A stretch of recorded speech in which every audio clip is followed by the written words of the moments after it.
Bismillahirrahmanirrahim. Assalamualaikum warahmatullahi wabarakatuh. Alhamdulillahirabbil alamin. Wassalatu wassalamu ala sayyidina wa nabiyyina Muhammad ibn Abdullah sallallahu alaihi wa alihi thayyibin at-tahirin wa ashabil muhtadin wa man tabi'ahum bi ihsan ila yaumiddin. Amma ba'd. Pujian dan sanjungan hanya dari Allah Subhanahu wa taala. Salawat dan salam senantiasa ditujukan kepada Kanjeng Nabi besar Muhammad sallallahu alaihi wasallam beserta keluarga, para sahabat dan pengikutnya hingga akhir zaman. Yang saya hormati para alim ulama, di sini ada Ustaz Abdurrahman bin Abdul Segaf, ada Ustaz Ahmad bin Mukhtar Hanafi, ada juga Ustaz Fauzan dan yang lain sebagainya yang saya tidak bisa menyebutkan satu persatu. Demikian pula salam hormat kepada orang tua kita di sini pada jauh tua, begitu pula dengan kawan-kawan, adik-adik yang saya cintai. Setiap tahun kita bicara tentang Kanjeng Nabi Muhammad SAW di setiap event Maulid Nabi besar Muhammad SAW. Di sini saya akan sedikit memulai dengan sebuah kisah pendek mungkin hampir mirip dengan tadi akan kita sedikit dalam artian bahwa ketika pada tahun 4 Hijriah seorang sahabat sedang berjalan dengan beberapa orang, mereka ditangkap itu dalam peristiwa Ghazwatul Rajim. Ketika mereka ditangkap, kemudian salah satunya namanya Zaid bin Dathina. Ada membaca Zaid bin Dathina. Zaid bin Dathina itu diikat oleh Abu Sufyan. Waktu itu Abu Sufyan masih sebagai pemimpin kaum kafir Quraisy, pengganti dari Abu Jahal. Abu Jahal meninggal tahun 2 Hijriah di perang Badar, kemudian di Badar diganti oleh Abu Sufyan. Nah, Zaid bin Dathina ini ditangkap, kemudian besok mau dieksekusi mati. Abu Sufyan berkata kepada Zaid bin Dathina, bagaimana perasaanmu kalau engkau sekarang berada di rumah dan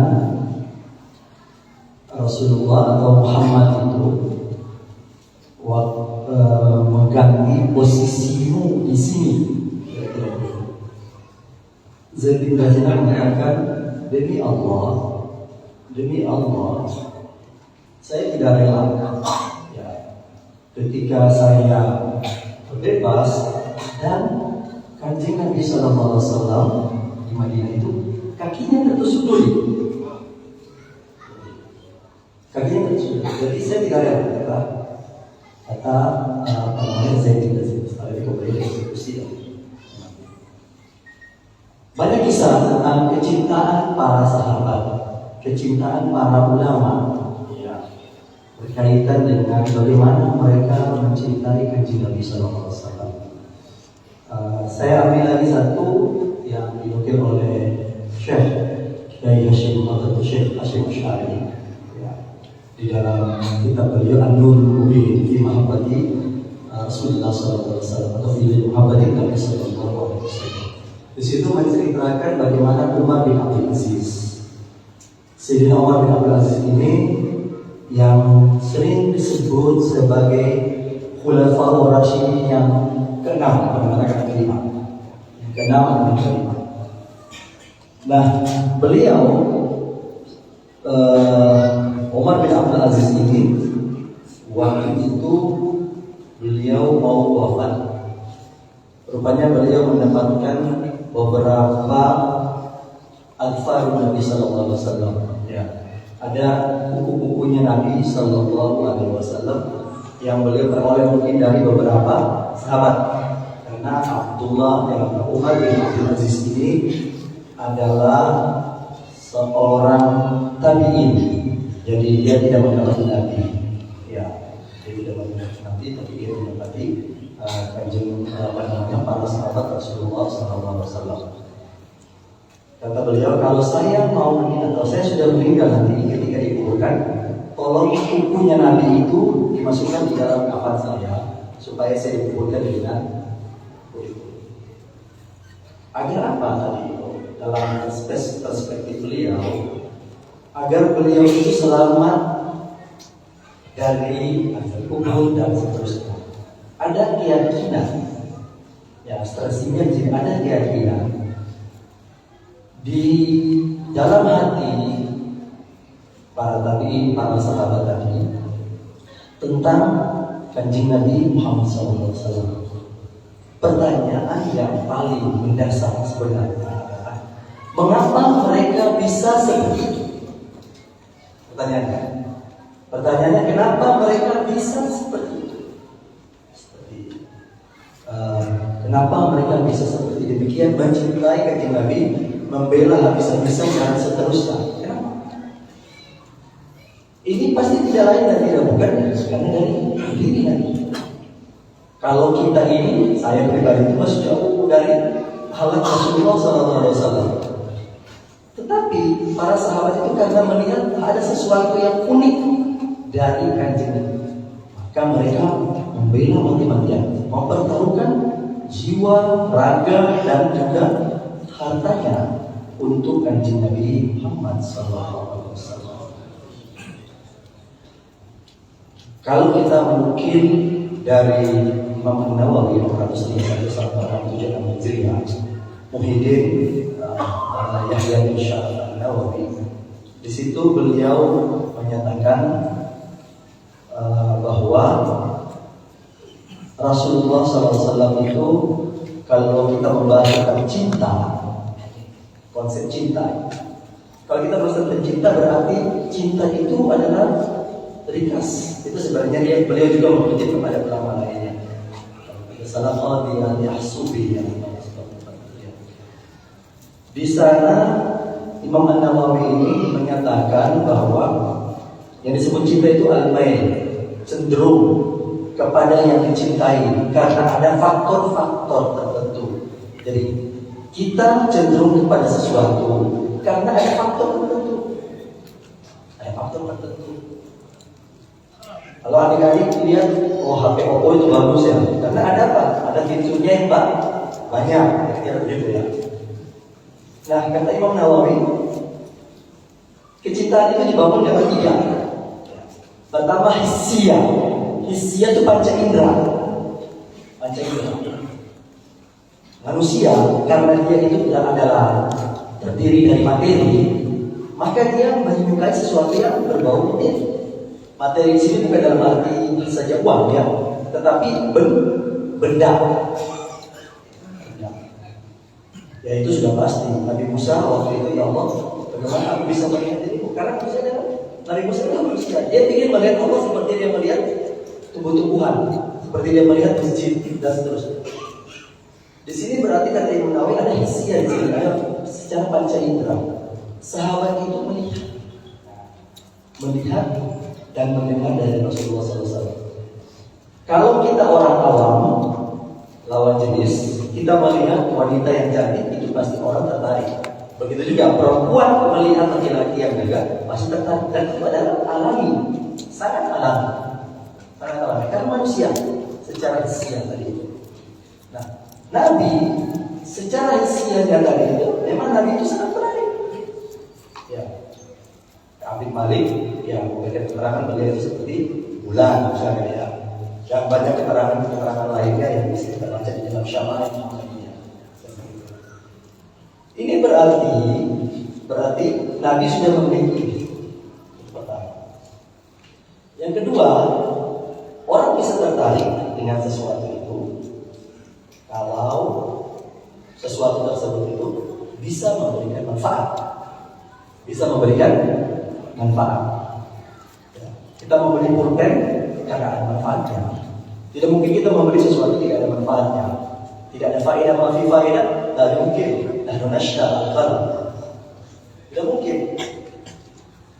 Tidak mungkin kita membeli pulpen itu tidak ada manfaat. Jadi kita membeli karena ada faedah yang dirasakan ya, oleh kita dengan sebuah faedah itu menemani kita. Faedah itu menemani kita dalam keseharian. Di sini ya Rasulullah SAW itu dirasakan betul bagaimana Rasulullah itu memberikan faedah kepada para sahabat. Betul-betul dirasakan oleh para sahabat. Oke.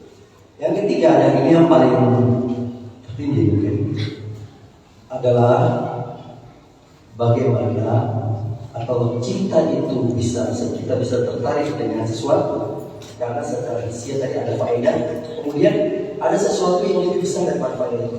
Artinya merasakan bahwa sesuatu itu bisa melindungi kita, bisa membawa kita, bisa segala-galanya yang ada, yang betul-betul kemudian orang mengatakan cinta itu bukan ya terjadi karena ini yang ketiga itu. Karena ada sesuatu yang besar yang kita lihat, bukan cuma sekedar faedah biasa, tetapi ada sesuatu yang dia bisa melindungi kita, menjaga kita, menerima kekurangan kita segala-galanya. Dan itu semua kata Imam An-Nawawi ada di kanjeng Nabi SAW. Nah, konsepnya berikutnya adalah apakah kecintaan para sahabat dan orang-orang kepada Rasulullah SAW membuat mereka memahami apa yang dinyatakan oleh kanjeng Nabi di dalam hadis itu dengan pemahaman yang sama ataukah dengan pemahaman yang berbeda? Tetapi semua itu adalah implementasi daripada cinta. Sebenarnya konsepnya sebenarnya itu. Di sini kemudian di dalam spanduk cinta itu adalah bagaimana kita melihat konteks daripada moderasi yang Islam itu sebagai rahmatan lil alamin. Saya berikan contoh sedikit. Rasulullah SAW ketika perang Khandaq ya, di tahun 5 Hijriah, setelah orang-orang kafir disapu oleh badai yang dingin dan itu, kemudian mereka menarik pasukannya yang 10.000 itu, menarik pasukan. Ketika mereka menarik pasukan, sebelum itu ada kejadian dalam ayat Bani Quraidah, ya, salah satu komunitas yang ada di Madinah pada waktu itu. Mereka sebenarnya ada melakukan perjanjian damai dengan kaum muslimin. Jadi pada waktu itu parit yang dijalin itu di Madinah itu tidak sampai di perkampungan Bani Quraidah, tidak sampai ke sana. Jadi sebenarnya akses untuk masuk ke Madinah itu bisa melalui perkampungan Bani Quraidah. Nah, di sini kemudian orang-orang kafir waktu itu berusaha mendekati sebelum mereka mundur dari peperangan itu. Mereka mendekati Bani Quraidah dan Bani Quraidah sudah mengatakan oke. Jadi berarti sudah berkhianat ya. Artinya sebenarnya mereka punya perjanjian dengan orang-orang Muslim untuk saling menjaga, saling menghormati, saling bertengkar rasa dengan perbedaan. Tetapi ketika dimasuki oleh orang-orang kafir, mereka kemudian rapuh dan akhirnya mereka mau memberikan akses jalan. Tetapi sebelum itu terjadi, ada sebuah politik yang terjadi nanti kalau ada kesempatan yang terjadi di situ. Akhirnya kaum Quraisy juga tidak percaya kepada Bani Quraidah dan Bani Quraidah kemudian menjadi tidak percaya kepada kaum Bani Quraidah tidak percaya kepada kaum Quraisy. Di sini kemudian ya yang menjadi stressingnya adalah mereka telah berkhianat. Ya, mereka telah berkhianat. Di situ kemudian Rasulullah mengatakan silakan pergi ke Bani Quraidah. Artinya kita harus berhadapan dengan mereka karena mereka sudah melanggar perjanjian kita. Ada yang menarik di dalam perintah Rasulullah SAW di dalam Al-Bukhari itu disebutkan Al-Bukhari 194 di bagaimana Hijriah di situ disebutkan la yusalliyanna ahadul asra illa fi Bani Quraidah. Ya, la yusalliyanna, jangan sekali-kali. Jadi ada penekanan di situ. Jangan sekali-kali kalian sholat asar. La yusalliyanna ahadul asra illa fi Bani Quraidah. Jangan sekali-kali kalian sholat asar kecuali di Bani Quraidah. Kalau saya ingin misalkan, mungkin Bani Quraidah itu ada di Sumadah gitu ya, kira-kira begitu. Nah, sahabat itu berjalan ternyata sampai di Dufa-Dufa begitu ya, kira-kira begitu. Sampai di Dufa-Dufa ternyata waktu sudah mau maghrib, maghrib. Ketika waktu mau maghrib tersebut, sahabat kemudian berbeda pendapat. Sebagian mengatakan, loh tadi Nabi ngomong jangan sholat asar kecuali di Sumadah. Ya tadi itu. Ada yang bilang, oh enggak, maksud Nabi adalah kita orang ini disuruh bercepat-cepat supaya sampai di Sumadah, supaya sholat asar di sana. Kita bercepat-cepat. Yang ini, oh enggak, tadi kan ngomongnya, nah ini dia. Tadi kan ngomongnya adalah jangan sholat asar kecuali di Bani Quraidah. Berarti kalau di Dufa-Dufa kalau sudah maghrib tidak usah, tetap kita sholat asar di sana. Walaupun sholat asarnya nanti waktu maghrib atau waktu isya. Oke. Sahabat terbelah dua. Ada yang sholat di Dufa-Dufa tadi, ada yang sholat di Sumadah. Yang sholat di Dufa-Dufa di waktu asar mendekati maghrib. Tetapi yang sholat di Sumadah itu mereka sholat di waktu maghrib, sholat asar di waktu maghrib karena perintah. Setelah sampai kepada Nabi tidak mempermasalahkan itu. Di sini berarti konsepnya, apakah sahabat tidak cinta kepada Nabi? Pertanyaannya, gitu. Mereka cinta kepada Nabi, tetapi cara mereka menganalisis ya sebuah perintah Nabi itu, cara mereka menangkap sebuah perintah Nabi itu tentu berbeda. Di dalam perbedaan itulah yang sebenarnya disebutkan di dalam hadis lainnya wasakat an asya rahmatan lakum. Itu hadis dalam Ad-Daraqutni ya, disebutkan oleh Imam Nawawi dengan hasan menilainya. Hadis ini adalah hadis hasan. Allah Subhanahu wa taala mendiamkan banyak hal. Sebagai apa? Rahmatan lakum. Sebagai rahmat buat kalian. Jadi perbedaan itu menjadi rahmat. Ya. Supaya apa? Supaya Islam itu ini adalah misi kajian Nabi sebenarnya. Islam itu menjadi fleksibel. Islam itu bisa tetap ditafsirkan. Ya, ditafsirkan berdasarkan pemahaman di dalam Al-Qur'an dan hadis. Bisa ditafsirkan. Kalau dia monoton seperti itu akan sangat kaku. Dan disinilah kemudian ada disebut dengan pintu ijtihad. Mesti orang yang berijtihad itu adalah orang-orang yang memang memiliki kredibilitas tertentu. Ada syarat, persyaratan. Kalau kelas kita ini belum sampai kepada ijtihad, mesti mungkin ada ulama-ulama yang fi hadzal asr hadis di pada masa ini ada mereka berijtihad di dalam fil masail muayyanah, di masalah-masalah tertentu. Ya. Oh, ada ulama itu memberikan fatwa di masalah ini, dan itu adalah biasa. Banyaknya yang Nabi diamkan, pokok-pokok asas ini yang paling penting sebenarnya. Ya, kita mengakui adanya Allah SWT, mengakui adanya Nabi. Ya, bagi seorang Muslim itu sudah tidak ada lawan lagi. Makanya Al-Jurjani di dalam ta'rifat, ya, singkat sekali kalau orang seperti Syekh Muhammad Abu 1925 Masehi mengatakan Islam adalah bla bla bla bla aja. Saya Al-Jurjani mengatakan Islam itu kita percaya apa yang dibawa oleh Nabi Muhammad. Selesai, Islam. Ya. Jadi ada pokok-pokok asas yang dipegang, yang dipegang oleh umat Islam. Ini konteksnya agar umat Islam itu bisa saling memahami, bisa saling mengerti tentang perbedaan-perbedaan. Nah, yang dipegang oleh umat Islam ya adalah bagaimana misalnya umat Islam ini seluruh ini sumber-sumber Al-Quran dan hadis itu. Tetapi dalam penafsiran orang bisa berbeda.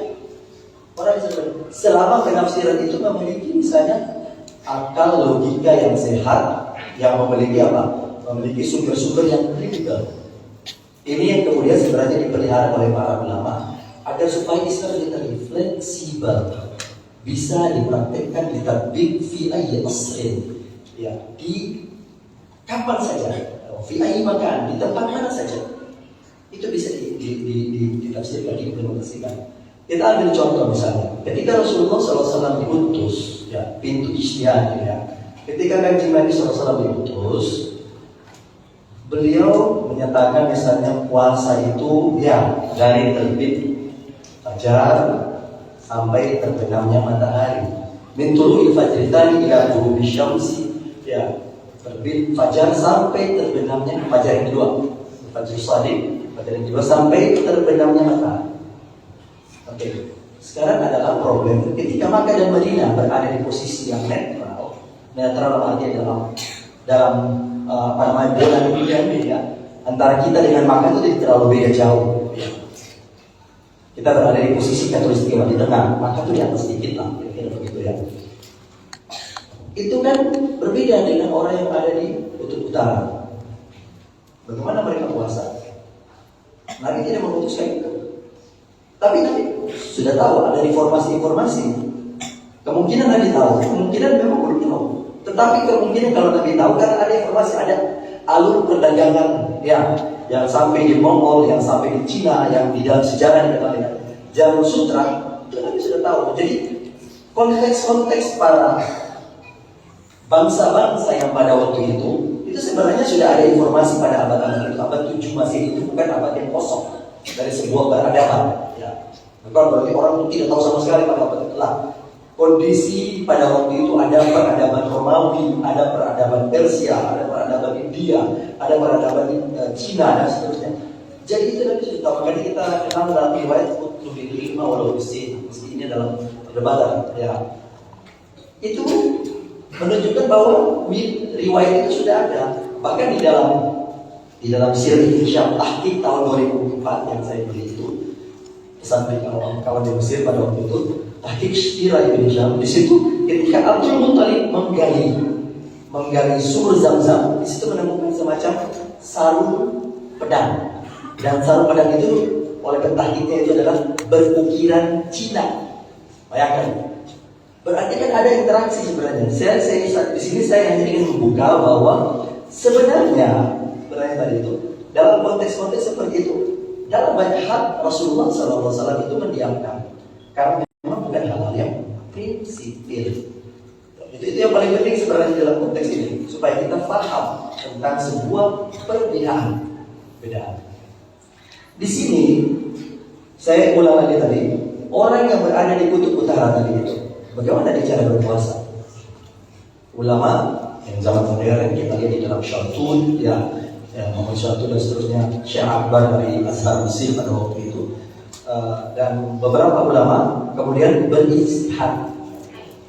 Orang yang tinggal di kutub utara itu, mereka ini puasa mengikuti Makkah dan Madinah.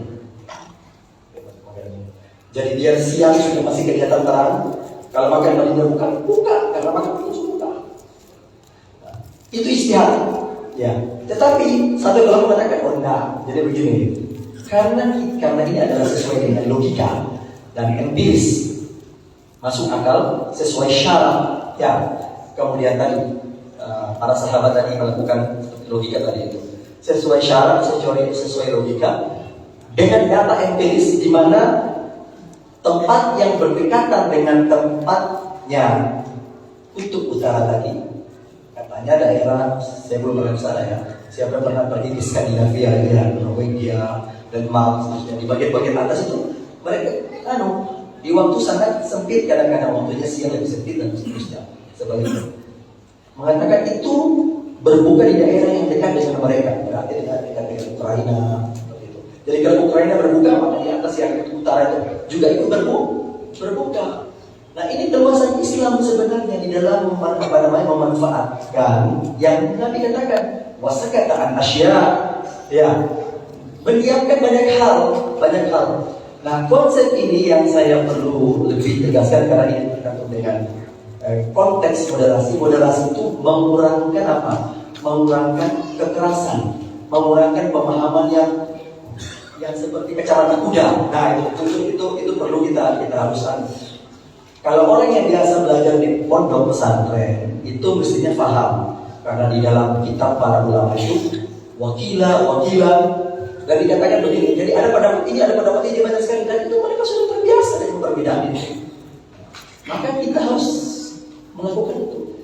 Ijtihad yang dilakukan oleh, ini saya sedikit bingung karena juga berkaitan dengan moderasi.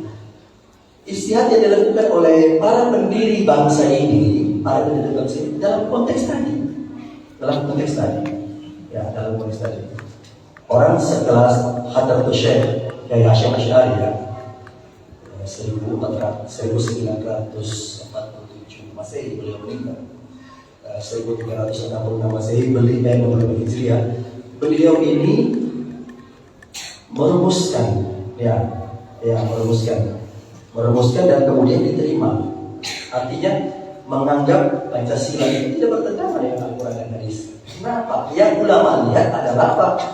Adalah substansi.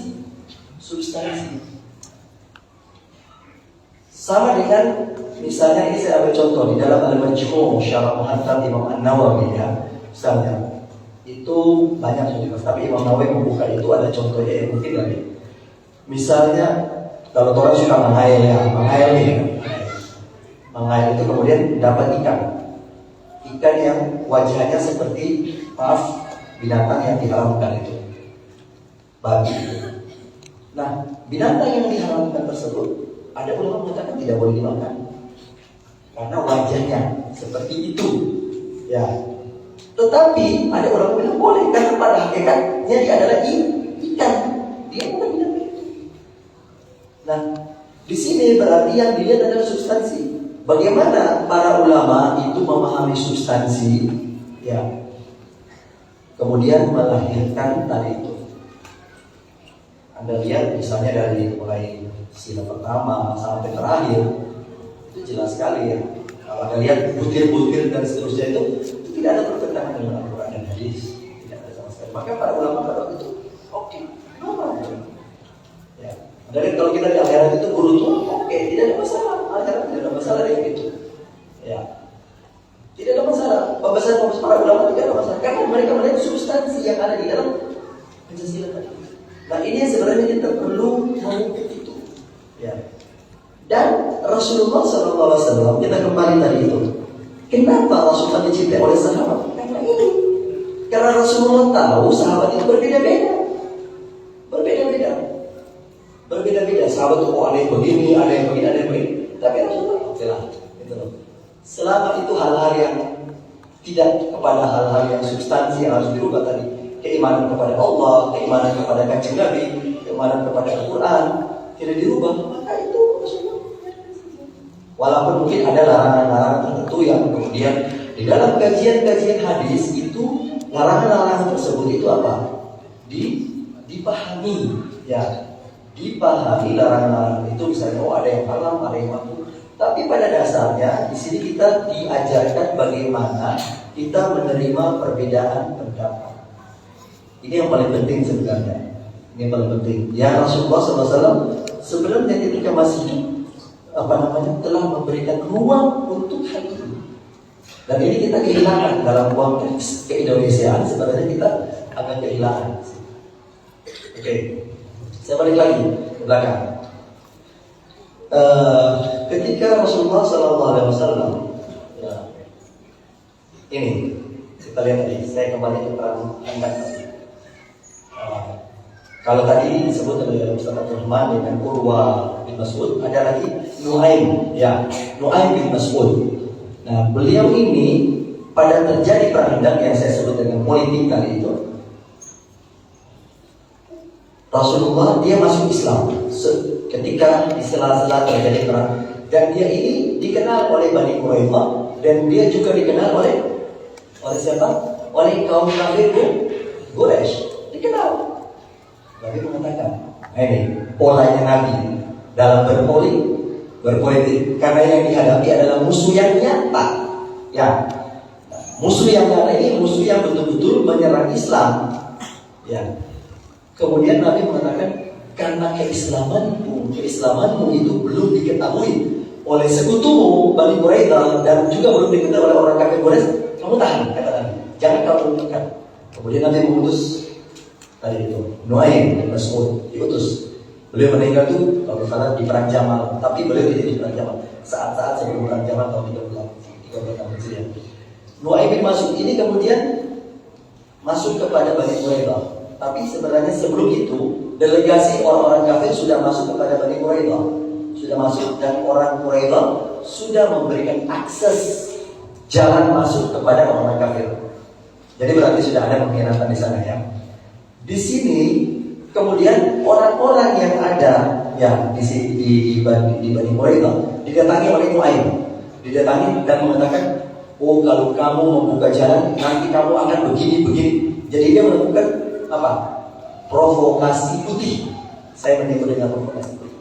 Ya. Dia melakukan provokasi putih tadi. Setelah itu dia pergi ke orang kafir Quraisy. Dia mengatakan, oh orang Quraisy akan begini. Akhirnya tidak jadi. Orang Quraisy takut masuk, orang Quraisy juga takut memberi akses jalan. Padahal awalnya sudah setuju. Ini cara Nabi. Ini cara Nabi. Jadi memang ini penting sekali untuk kita pahami. Dulu Indonesia merdeka itu karena ini diantaranya. Ya. Jadi tidak usah lagi kita balik lagi kepada maaf ya, negara berdasarkan syariat Islam itu betul pernah diperjuangkan. Ya. Ini saya bicara dari terbuka ya. Pernah diperjuangkan. Tetapi yang paling penting adalah substansi penyebarannya itu sebenarnya yang harus kita jalankan. Maka para ulama itu menerima sudahlah. Yang penting kalau tidak pada waktu itu Indonesia pecah. Pada waktu itu Indonesia pasti pecah. Maka caranya untuk tidak pecah mereka menerima tadi itu karena dia melihat substansi Pancasila itu tidak bertentangan. Ini pada Jawa ini sudah menjadi contoh yang luar biasa. Yang kita namakan dengan masjid ini beliau ya Muhammad Amin Hanafi. Ya, beliau dikenal di Jawa 1, kalau Jawa 2 dan orang terkadang mengenal beliau seorang ulama. Ya, ulama dari Masyumi pada waktu itu. Tetapi saudara beliau orang panggil dengan teteman adalah seorang tokoh PNI. Dan ini hal yang biasa pada waktu itu. Orang tetap saya. Ya. Ini pelajaran sebenarnya. Jadi cara kita memperjuangkan Islam itu tidak harus dengan satu cara. Ini yang ada dengan cara yang berbeda, gitu loh. Yang kemudian sebenarnya bisa kita lakukan. Ini diantara konsep-konsep tersebut, ya. Oke, baik. Nah, di dalam perjanjian saya lanjutkan tadi perjanjian Hudaybiyah tadi itu. Kanjeng Nabi SAW waktu itu menyuruh, tadi sudah disebutkan, Sayyidina Ali bin Abi Thalib untuk menghapus, yang kemudian dalam kitab-kitabnya banyak begitu ya, dalam Ibn Athir misalnya ya, juga begitu disebutkan, la amuka abada, aku tidak akan menghapus kamu selama-lamanya. Di sini yang menarik adalah, ini berkaitan dengan tadi dijelaskan dengan adab dan dalil, ya adab dan dalil. Ulama melihat bahwa ketika sesuatu tidak ada dalilnya, kadang-kadang kita menggunakan adab. Kadang-kadang, ya, kita menggunakan adab. Tetapi ada kadang-kadang juga menggunakan dalil. Meski di dalam konteks ini ulama berbeda pendapat. Ya.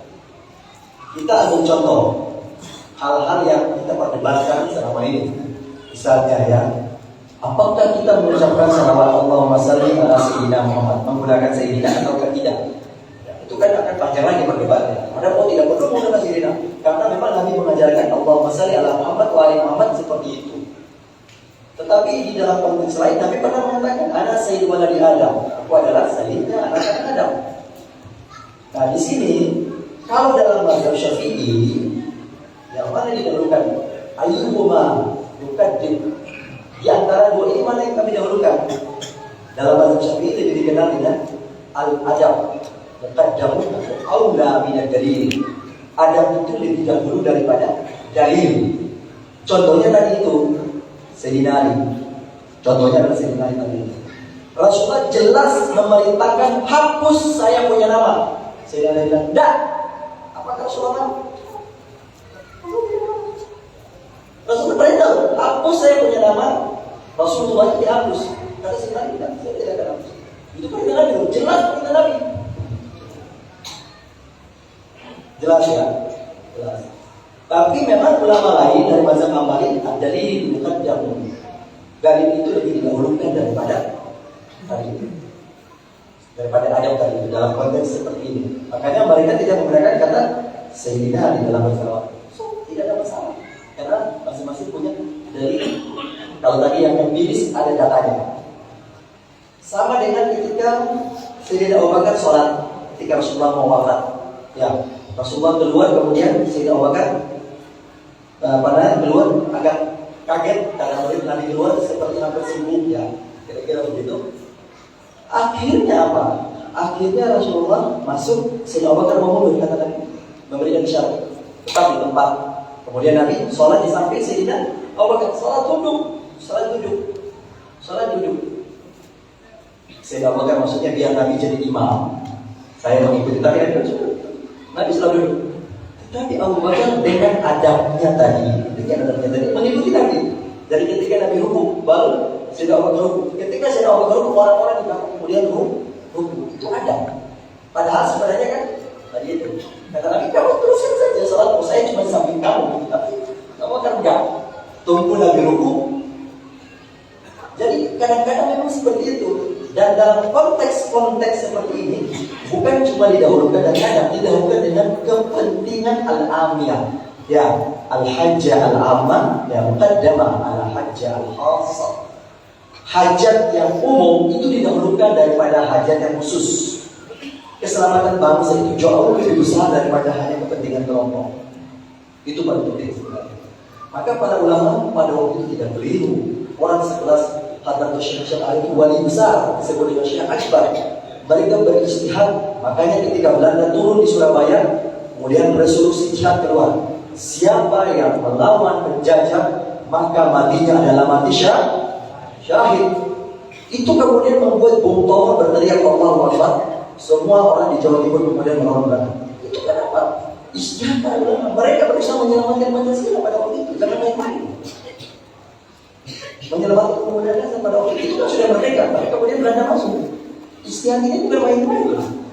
Orang sekelas itu di sini berarti tadi itu di dalam konteks yang melakukan mencontohi anti tidak ada dalam profil Rasul dan Usman bin Hasan.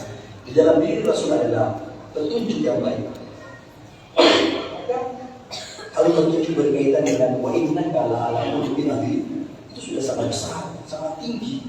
Ya, artinya Rasulullah SAW itu akhlaknya sudah luar biasa. Maka ada riwayat meski itu diperdebatkan, selama mereka itu tidak mengganggu kita, orang Najran itu datang ke Palestina, datang ke Madinah, kemudian ada riwayat, ada yang mengatakan di situ munqati, dia terputus dan seterusnya. Mereka tidak punya tempat ibadah di Madinah. Di Madinah itu komunitas Yahudi banyak, tapi komunitas Nasrani sedikit sekali. Jadi mungkin mereka tidak punya tempat ibadah, kata Nabi, sholatlah. Jadi disuruh sholat di sebelah masjid pada waktu itu. Ini luar biasa loh. Dan kita harus ingat, Islam dengan kaum Nasrani pada waktu itu melakukan kerjasama yang hebat, kecuali mungkin Romawi. Jadi yang dimusuhi itu bukan agamanya, tetapi wala udwana illa ala dhalimin. Dan tidak ada permusuhan kecuali orang yang zalim. Karena Nabi menunjuk Habasyah untuk hijrah ke Ethiopia itu selama 10 tahun Islam dilindungi oleh Nasrani. Kita jangan lupa, itu sejarah, itu fakta, jangan dilupakan itu. Meski kemudian Najasyi menjadi seorang Muslim, tetapi selama perlindungan beliau kepada kaum Islam, beliau dalam posisi sebagai seorang Nasrani. Jadi masalahnya kan sebenarnya bukan antara agama, gitu. Cuma bagaimana kita agar orang-orang yang zalim tadi, orang zalim ini kan konteksnya akan kemudian kita harus bahas tersendiri. Di sini berarti memang tidak ada permusuhan antara agama. Ini yang kemudian dipahami oleh para ulama. Ini Baik, mungkin untuk menutup sejauh berapa?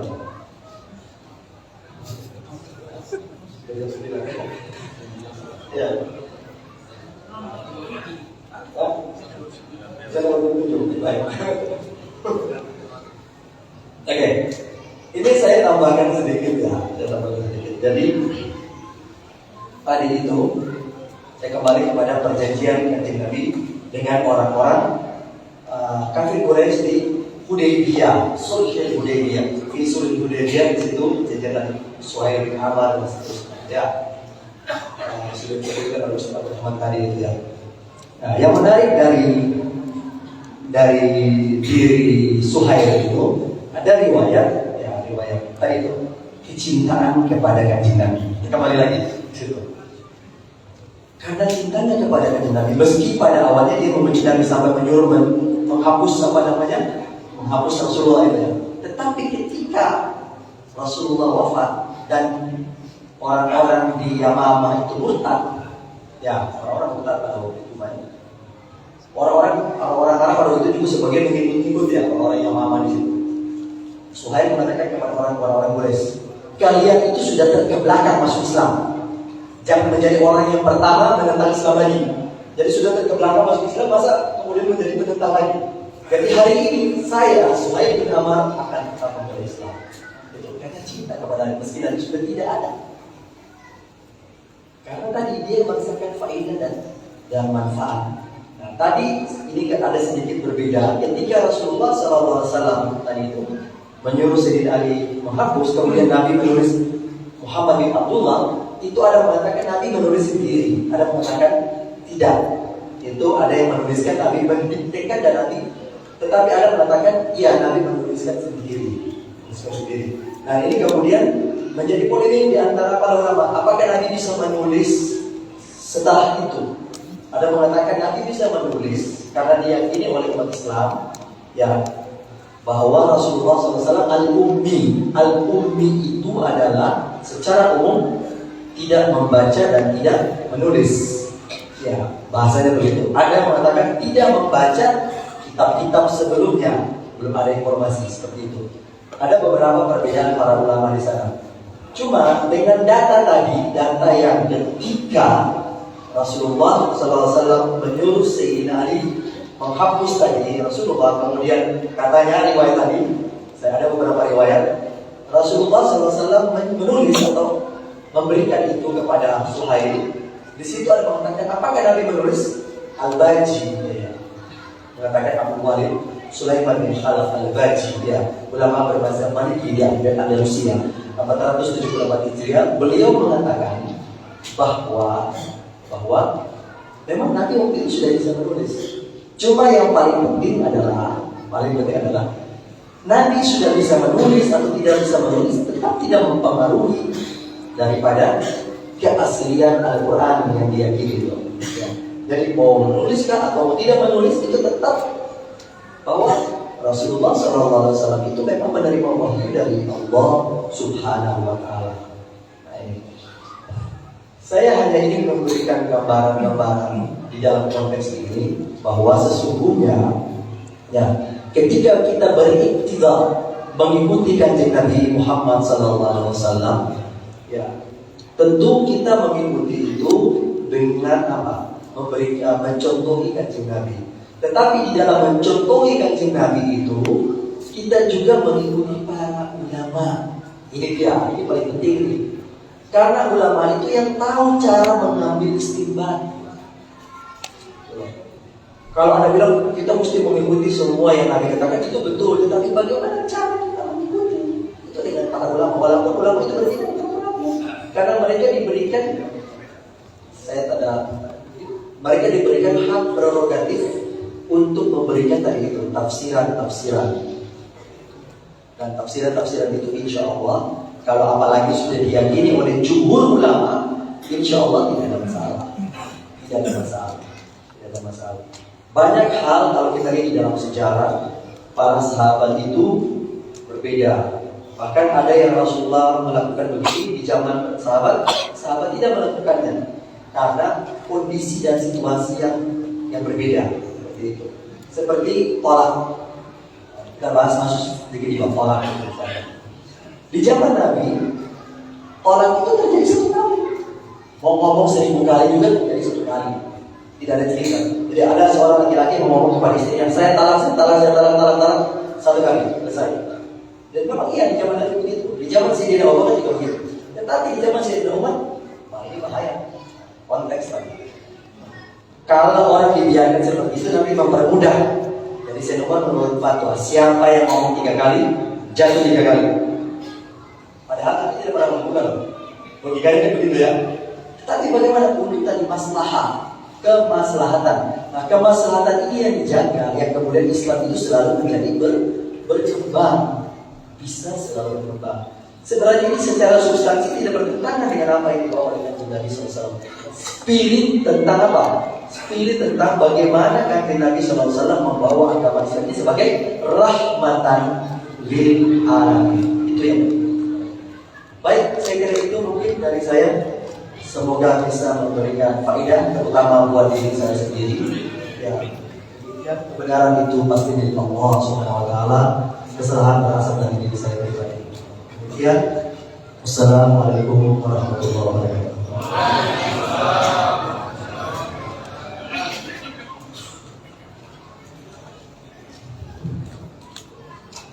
Para jemaah sekalian yang dirahmati oleh Allah Subhanahu wa taala, demikian apa yang disampaikan oleh guru kita Al Ustaz Dr. Ja'far As-Sagaf, yang mana tadi belum